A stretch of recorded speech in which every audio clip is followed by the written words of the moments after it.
dihitungnya duniawi terus. Kalau mulia, mulia dunia, tidak mikir kemuliaan di akhirat. Kalau kaya, kekayaan di dunia, tidak memikirkan bagaimana nikmatnya punya kekayaan akhirat. Kalau rumah, yang dipikirkan rumah di dunia, tidak berpikir di akhirat dia akan punya rumah atau tidak. Nah, orang yang kuat iman mikir akhirat terus dan berdampak pada pengeluarannya. Kalau orang yang kurang iman pasti senang ngumpul-ngumpul. Bagi yang sudah yakin kepada akhirat, yakin dengan janji jaminan Allah, mana qasat sadaqatun min mal, tidak akan berkurang harta dengan sedekah, sudah tidak ada beratnya. Jadi berubah dari yang senang ngumpul-ngumpul terus menjadi senang berinfak. Ini tergantung tingkat iman. Jadi kalau imannya kurang, pelit dia. Imannya kuat, dermawan dia. Tidak punya rumah, banyak yang stres. Karena memang dunia terus. Bukan tidak boleh punya rumah, sok aja, ya. Nggak, kalau dikasih pasti dapat, nggak dikasih nggak dapat oleh Allah, ya. Tapi bagi orang yang pikirannya akhirat, justru yang dipikirkan itu rumah di akhirat. Lebih senang. Ada yang mau jual aset demi bikin masjid, rumahnya sederhana, targetnya istana di sorga. Itu pasti karena iman. Dihina itu menyakitkan bagi pecinta dunia. Pecinta akhirat dihina tidak menyakitkan, bahkan itu jadi penggugur dosa. Coba, pujian-pujian itu kan di dunia saja, benar? Makanya orang-orang yang banyak sakit hati itu biasanya pecinta dunia. Kalau pecinta akhirat, apa sih? Penghinaan orang tuh apa sih? Tidak ada apa-apanya sama sekali. Coba saudara menghina ke saya, awas ya. Nah, saudara-saudara menghina, enggak kan apa-apa. Rezeki saya tidak berkurang dengan penghinaan, kemuliaan tidak berkurang, malah jadi penggugur dosa, jadi tambah pahala kalau hitungannya akhirat. Jadi yang banyak-banyak jengkel, sakit hati, kecewa dengan ya tetek bengek duniawi ini karena memang tidak mikir balasan akhirat.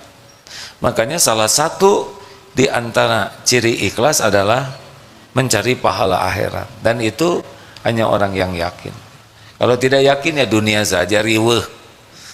Gini hadirin, ini diulang sedikit ya.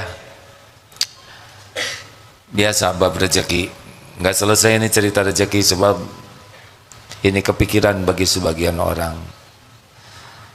Bagi yang kuat iman, kalau sudah ngomong rezeki itu sudah satu aja yang dia pikir tuh, Allah. Allah yang membagi, Allah yang memiliki, Allah yang membagi sesuka Allah. Kapan waktunya, berapa jumlahnya, lewat siapa, di mana, terpikir, tidak terpikir oleh kita, nggak ada masalah. Kalau Allah mau ngasih rezeki ke kita, nggak harus kepikir. Begitu juga kalau Allah mau ngambil, ya nggak kepikir-pikir, tiba-tiba nggak ada aja motor, ya. Tidak ada kan yang merencanakan motor kecuri? Tidak kepikir-pikir, tiba-tiba ketabrak, na'udzubillah, masuk rumah sakit, biayanya mahal. Kalau Allah mau ngambil, sesuka Allah, kapan dikasih, kapan ditahan, kapan diambil, kapan dilapangkan, kapan disempitkan, itu tidak ada kaitan dengan kita pintar, tidak. Suka-suka Allah sepenuhnya. Makanya bagi orang yang yakin kepada dengan iman itu semuanya jadi pahala. Dagang, untung, tidak untung sama-sama ladang amal. Bagi yang hitungannya pahala, tapi bagi yang hitungannya dunia, rugi saya hari ini nggak laku, gitu, rugi aja. Dan ngomong rugi itu nggak pernah senyum. Rugi, nggak ada yang rugi, hari ini nggak ada, nggak nyambung. Bagi orang yang kurang iman, ribet sekali masalah dunia ini. Bagi orang yang kuat iman, dikasih syukur, ditahan sabar, diambil ridho, semuanya jadi kebaikan. Gimana besok lusa? Besok lusa sama dengan sekarang dan yang lalu. Samanya apa? Sama-sama yang membagikannya adalah Allah. Nih, Di Darut Tauhid sedang musim mutasi atau mutilasi hadirin? Musim mutasi. Kenapa pakai deg-degan segala? Biasa we, ya kan? Ditaruh jabatan di mana aja terserah Allah, yang penting jadi amal soleh. Tapi bagi pecinta dunia, aduh, takut bonus berkurang, gaji berkurang, takut penghormatan berkurang, karena memang dunia, dan itu melelahkan. Bagi yang yakin ke Allah, gak apa-apa, yang penting jadi ibadah. Oh, enak betul. Makanya iman seseorang itu merubah paradigma hidupnya. Apalagi kalau iman seseorang makin kuat, banyak ingat mati.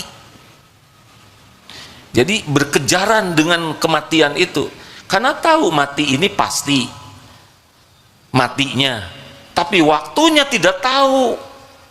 Dan setiap saat 1001 jalan menuju kematian. Apa saudara pikir pulang ke rumah pasti hidup? Berapa banyak yang pulang kantor meninggal? Mau dharma wisata, dadah, bersenang-senang, pakai baju, bawa segala macam. Kemarin 11 tuh.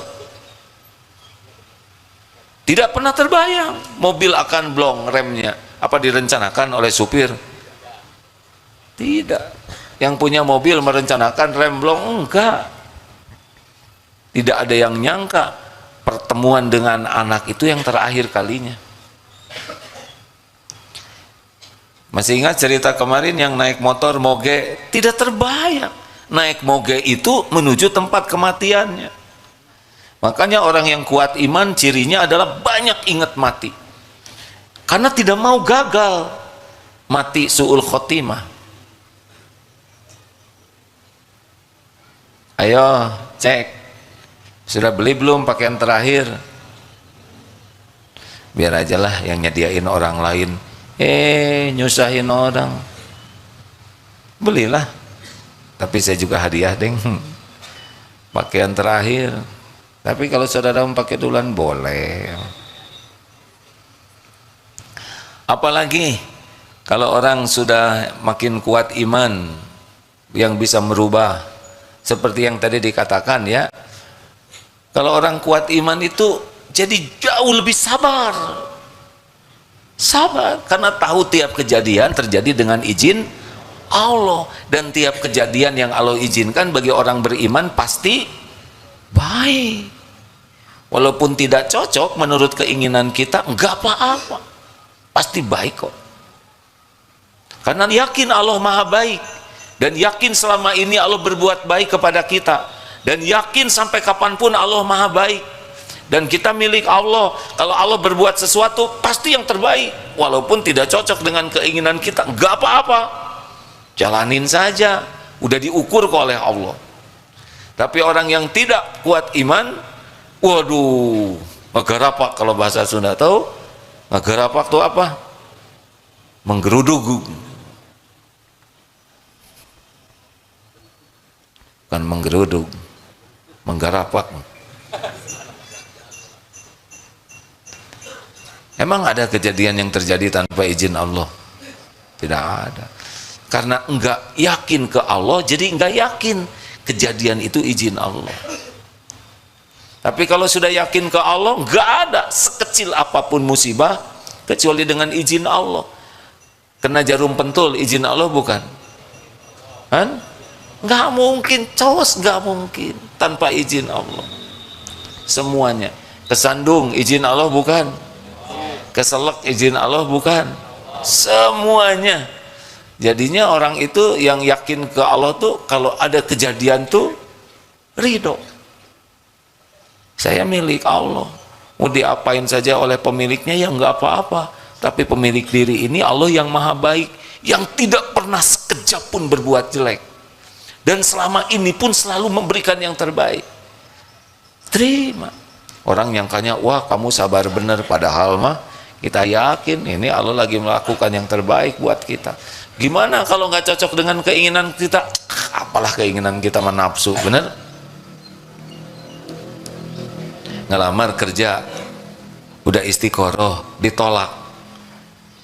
Yang stres mah yang menganggap keinginannya lebih baik. melamar seorang akhwat, ternyata dia menerima teman kita yang oh, pernah kejadian duaan, ini asli hadirin.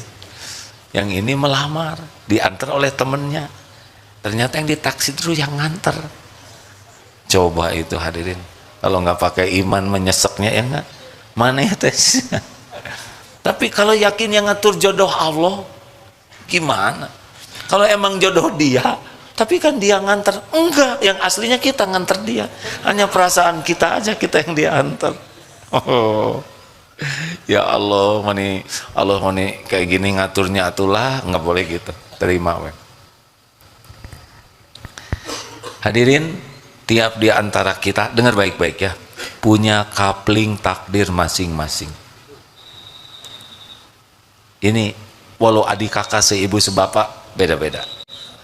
Dan satu lagi, dan perjalanan hidup ini punya episode yang berbeda. Enggak ada yang bisa keduga episode kita, betul? Biarin aja, itu mah urusan Allah. Urusan kita mah belajar dengan niat ikhlas, amalkan dengan niat ikhlas. Yang Allah suka lakukan, yang Allah tidak suka tinggalkan. Nah gitu we, anteng ya. Nggak usah mengurus apa yang menjadi urusan Allah.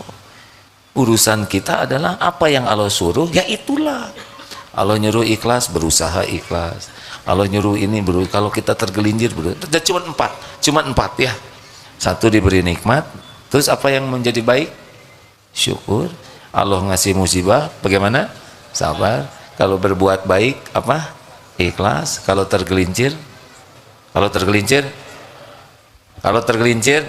salah, bukan tobat, segera tobat. Enak aja. Keburu mati kan?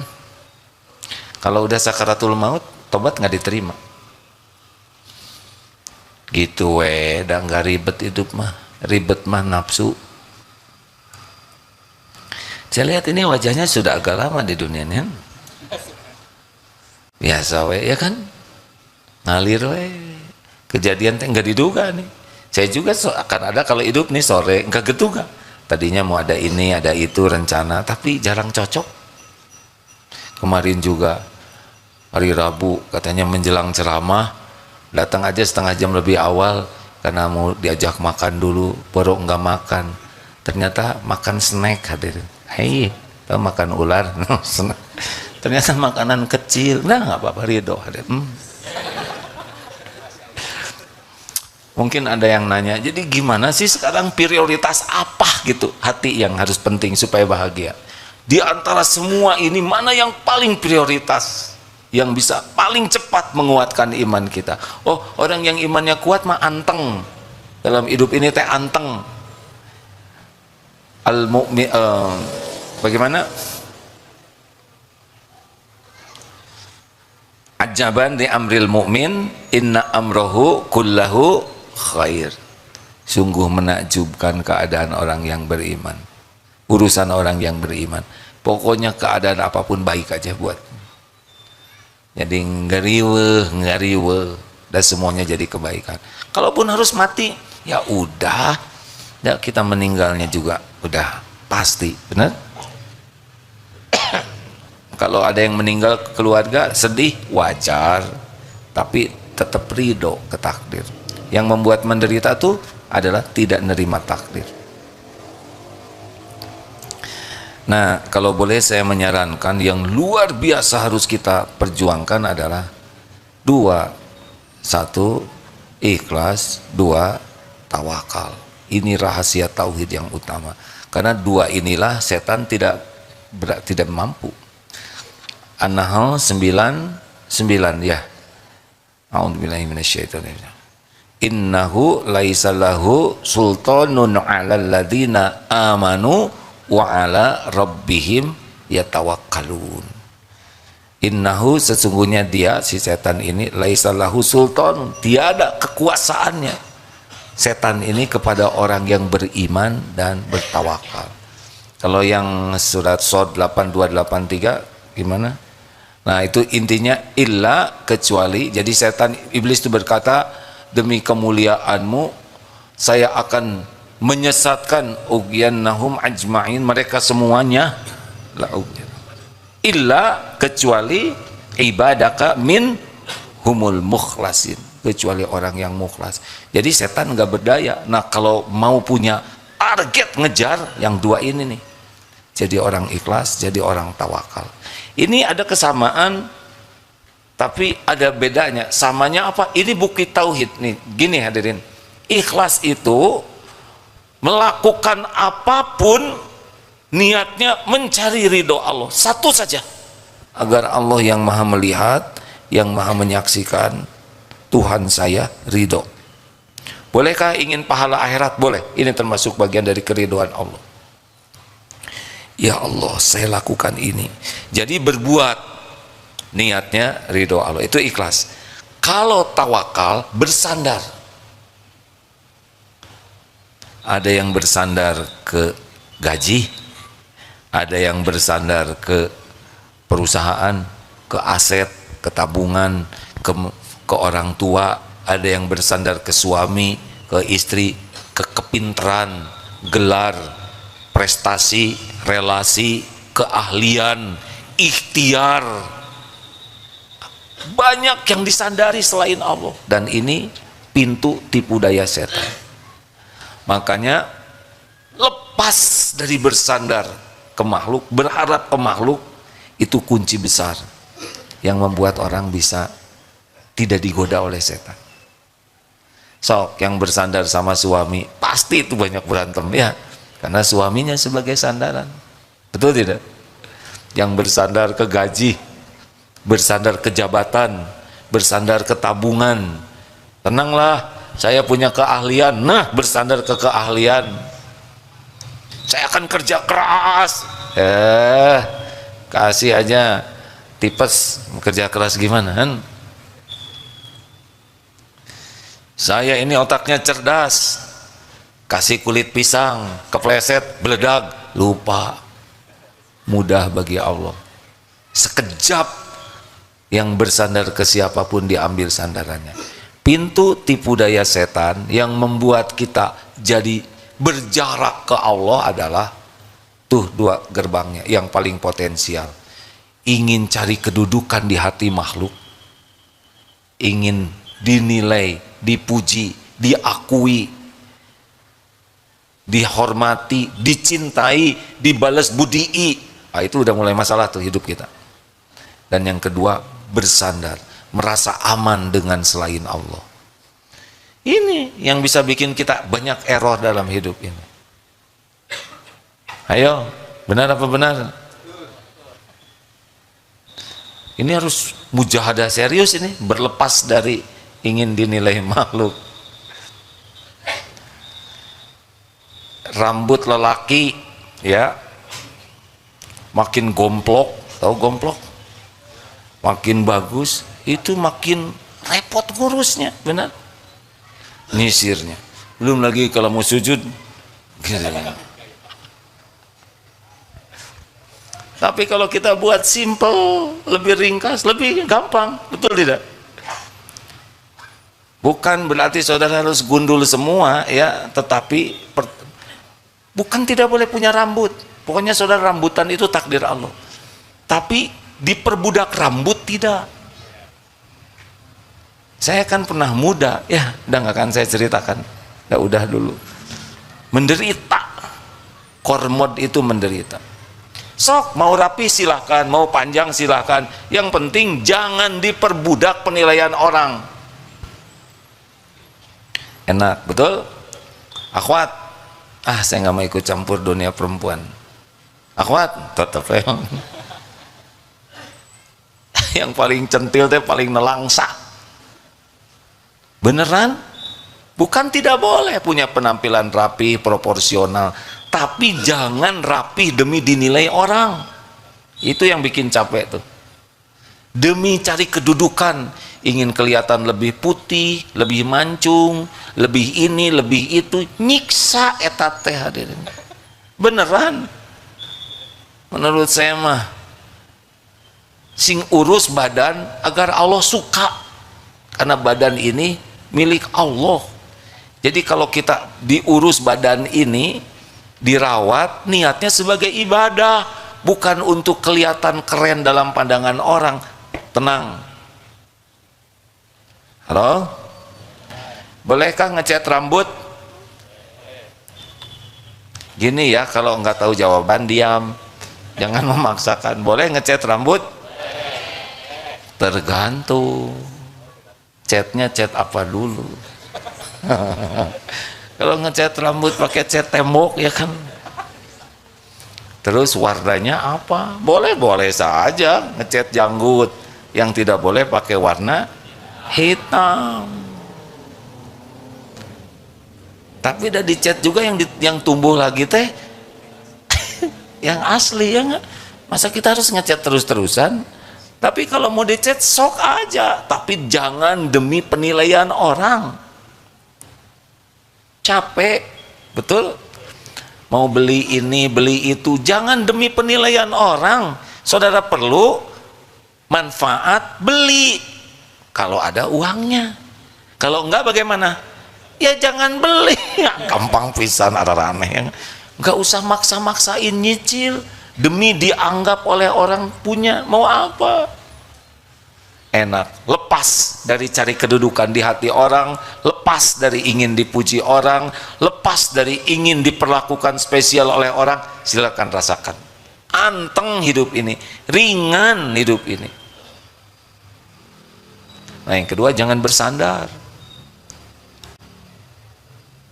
Jadi kalau mau berbuat baik, dengar ya, kita sekarang memperbaiki diri, bukan agar diakui kita udah jadi baik. Saya udah berusaha memperbaiki diri, kenapa masih nggak dihargai? Nggak ikhlas. Memperbaiki diri itu ibadah. Orang lain mau mengakui atau tidak, kita jadi berubah, nggak ada masalah, mangga.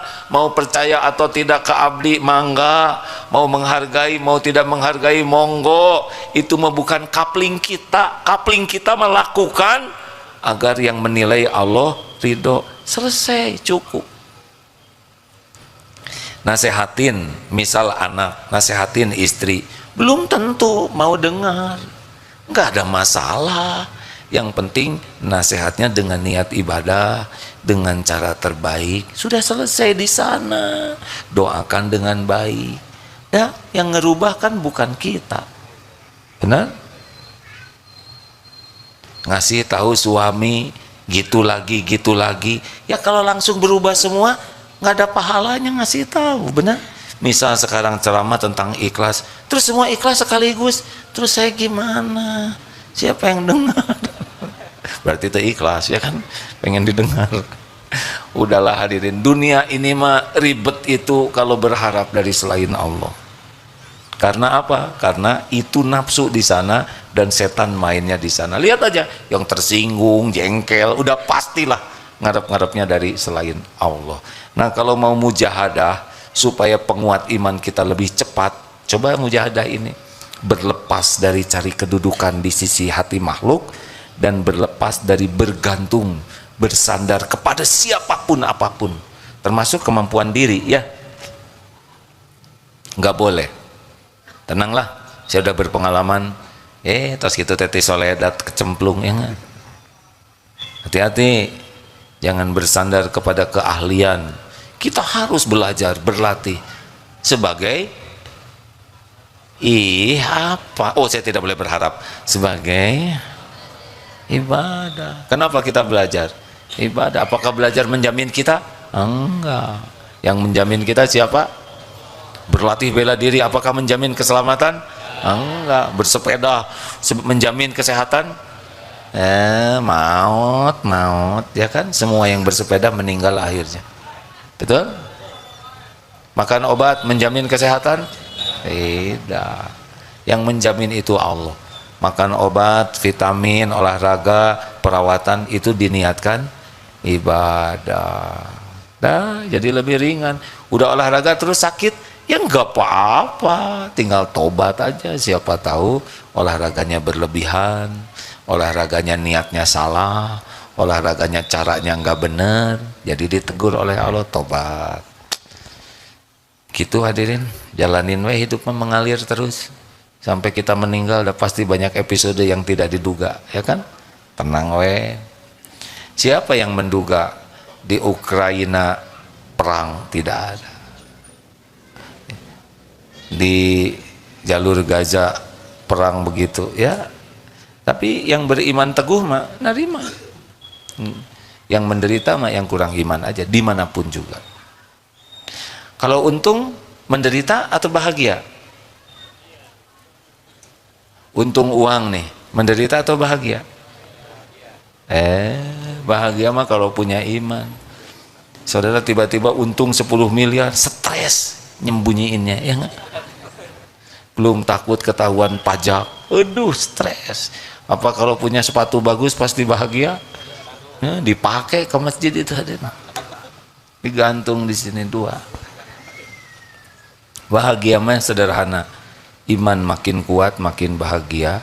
Kesibukannya diniatkan jadi ibadah, baru bahagia. Udah cuman di sana, nggak ada yang lain. Nggak ada yang lain. Dunia mah cuma ujian. Teng. Ada pertanyaan? Boleh. Waduh, ada buku ini. Assalamualaikum warahmatullahi wabarakatuh. Salam. Mau bertanya. Silakan. Kalau kita tidak berikhtiar, kita hanya menyebut rezeki itu hanya Allah yang mengatur. Tapi kita selama ini tidak berupaya untuk mencarinya. Dan salah satunya juga dengan jodoh. Bagaimana pendapat AA begitu? Cobain aja. Diam aja ya. Nanti datang calon mertua. Oh iya, ini cicing itu jadi. Enggak. Cobain aja. Siapa teh? Dua ulama ya, Imam Syafi'i dengan gurunya yang berbeda pendapat tentang rezeki. Saya mohon maaf kurang akurat kalau tidak begitu tepat, tapi maknanya ya, ini guru dan murid. Kata muridnya harus ikhtiar baru ketemu rezeki. Kata gurunya, kalau kita yakin ibadah kita benar, ikhtiar kita dibimbing Allah, rezeki datang. Lalu muridnya ini ada yang minta tolong metik anggur kalau nggak salah. Akhirnya wow, ikhtiarlah metikin anggur, dikasihlah hadiah. Oleh nih saudara sudah ngebantuin anggur hadiah.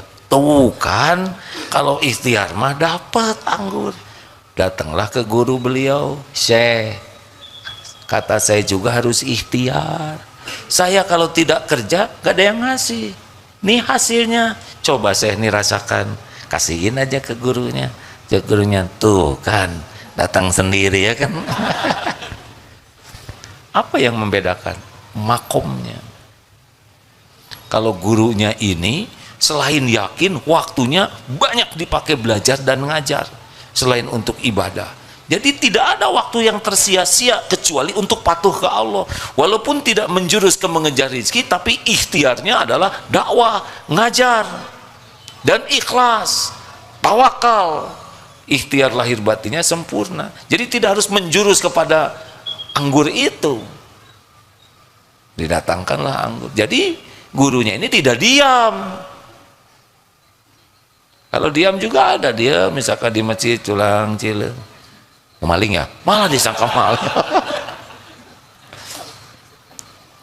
Dalilnya begini Pak, dengar ini dalil orang yang kuat iman ya. Al-mu'minul qawwi khairun wa ahabu ilallah minal mu'mini du'if wa fi kulli khairun. Mukmin yang kuat, di sana maksud kuat itu bukan kuat fisik, kuat imannya, lebih baik dan lebih dicintai Allah daripada mukmin yang lemah. Tapi dua-duanya ada kebaikan karena mukmin. Tapi makin kuat yakinnya, makin baik dalam segala hal dan makin dicintai Allah. Lihat lanjutan dalil ini ya. Ihris ala ma yanfa'uk wasta'in billah wala ta'jaz. Dengar ini dalilnya. Berantusiaslah, bersemangatlah, all out lah. Begitu tuh, dengan apa-apa yang bermanfaat bagimu. Oh, belajar manfaat, kerja manfaat, kerja, ikhtiar manfaat, wasta'in billah, dan mintalah tolong kepada Allah. Ini satu paket nih, kayak uang 2 lembar nggak bisa dipisah. Jadi kalau sibuk ikhtiar kurang doa, nggak cocok. Doa terus tidak pakai ikhtiar padahal dia mampu, namanya malas ya. Wala ta'jaz, janganlah kamu lemah. Tuh perintahnya gitu. Semangat terus. Baru wa in asabaka syai'un fala taqul lau anni fa'altu kana kada wa kada. Dan jika menimpamu sesuatu, jangan berkata seandainya begini saya begitu, nggak boleh. Walakin qul qaddarullah wa ma sya'afal. Ini sudah takdir Allah. Allah berbuat apa yang dikehendaki. Fa innallahu taftahu amalai syaiton. Karena perkataan seandainya pada waktu itu membuka pintu daya setan. Bagaimana kalau sesudah itu terjadi? Ridho, tapi sesudah itu evaluasi. Mau bikin nasi jadi bubur, terima, sambil ikhtiar jadi bubur ayam spesial. Udah itu dievaluasi, apa nih hikmah takdir ini? Oh, kebanyakan air, tolong tambah airnya. Nggak jelas nyuruhnya ke siapa. Teriak tolong tambah airnya, kedengaran oleh suami, ambil tambah. Anak juga dengar, ambil tambah, ya nggak? Jadi bubur ya. Begitu. Mau nyobain, diam aja, sok aja cobain. Kalau jodoh gimana? Jodoh itu wa min ayatihi an khalaqalakum min anfusikum azwaja litaskunu ilaiha wa ja'ala bainakum mawadah warahmah inna fi dzalika laayatil liqaumi yatafakkarun. Jadi jodoh itu adalah tanda-tanda kebesaran Allah.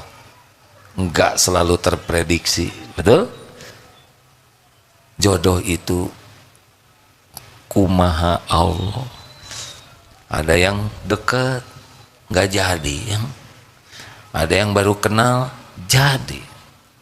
Anak di DT, jodohnya di Jerman. Di sini bukan balatak ya, bergelimpang, bukan bergelimpangan. Apa sih? Bermunculan. Santri banyak, tapi jodohnya jauh ke sana, Pak. Begitulah. Semuanya sebagai